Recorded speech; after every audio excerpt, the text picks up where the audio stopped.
Guys আসসালামু আলাইকুম। দেখতেছেন আমি আপনাদেরকে একটা খাবার এরিয়ে দেখাচ্ছি। দেখেন এখানে কাচ্চি বিরিয়ানি পাকাবো। এখানে আছে আলু, আছে গরুর মাংসের পিস। আপনারা দেখেন দেখেন আমি কিভাবে আপনাদের খাবারটা পাকাচ্ছি, আপনি দেখেন। হ্যালো, দেখেন আমি কিভাবে খাবারটা পাকাচ্ছি।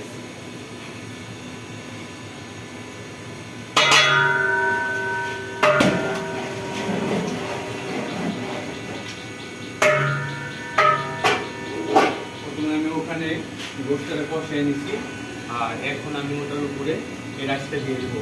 আপনারা দেখেন সামনে দূরত্বে ভালো দেওয়া যায়।